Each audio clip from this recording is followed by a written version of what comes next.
విశాఖపట్నంలోని గీతం విశ్వవిద్యాలయం ప్రభుత్వ భూములను ఆక్రమించిందని ఆరోపిస్తూ వైఎస్ఆర్సీపీ శ్రేణులు కలెక్టరేట్ వద్ద భారీ నిరసన చేపట్టారు. సుమారు 5,000 కోట్ల విలువైన 54.78 ఎకరాల ప్రభుత్వ భూమిని గీతం సంస్థ కబ్జా చేసిందని, అక్కడ జరుగుతున్న అక్రమ నిర్మాణాలను తక్షణమే నిలిపివేయాలని వైఎస్ఆర్సీపీ జిల్లా అధ్యక్షుడు కేకే రాజు మరియు మాజీ ఎమ్మెల్యే వాసుపల్లి గణేష్ కుమార్ డిమాండ్ చేశారు. కోర్టు కేసులు పెండింగ్‌లో ఉన్నప్పటికీ ప్రభుత్వ బోర్డులను తొలగించి నిర్మాణాలు చేపట్టడంపై వారు ఆగ్రహం వ్యక్తం చేశారు.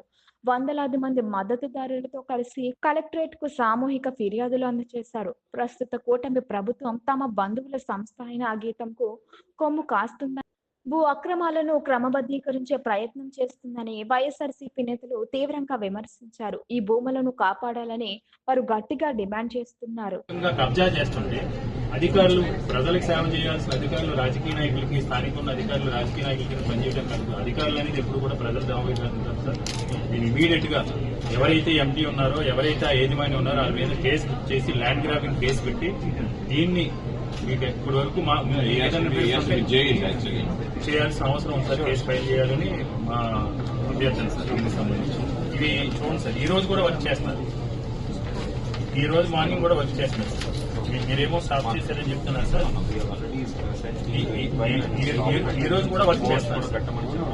ఈ రోజు కూడా అందులో ఎక్స్ప్రెషన్ చేస్తున్నారు సార్. ఇందులో ప్రొక్లైన్ పని చేస్తుంది, ఎక్స్ప్రెషన్ చేస్తున్నారు సార్. ప్రభుత్వం నుంచి నిర్ణయం రావాలి. The other day in the council, sir, Lokesh sir said that we have not assigned this land for this Gita. Why you are worrying on this? But once he has he himself uttered that, how can this gentleman go ahead for the construction? On what grounds he is going ahead? Press లో స్వయంగా MP గారు కూడా ఇది ప్రభుత్వ భూమి, మా తాతగారి దగ్గర నుంచి మా ఆక్రమణలో ఉందని ఎంపీ గారు కూడా ప్రెస్ లో కూడా చెప్పడం జరిగింది నిర్భయంగా. అంటే ఆయన ఏది మేము ఇది గవర్నమెంట్ అలాట్ చేసిందని కాదు. ఆయన ప్రెస్ లో మాట్లాడుతూ కూడా మా తాతగారి టైంలోని కూడా మా ఆక్రమణలో ఉంది, మా ఆధీనంలో ఉంది కాబట్టి ప్రభుత్వాన్ని మేము ఆక్రమించాం కాబట్టి ప్రభుత్వాన్ని మేము రెగ్యులేట్ చేయమని అడుగుతున్నామని ఆయన నిస్సిగ్గుగా ఒక ఎంపీ అయి ఉండి ఎంపీ గారు ప్రెస్ లో కూడా అడ్రస్ చేయడం జరిగింది సార్. ఆయన యాక్సెప్ట్ చేశారు సార్. ఆయన యాక్సెప్ట్ చేశారు సార్. ఇది 1,012 కోట్ల రూపాయలు.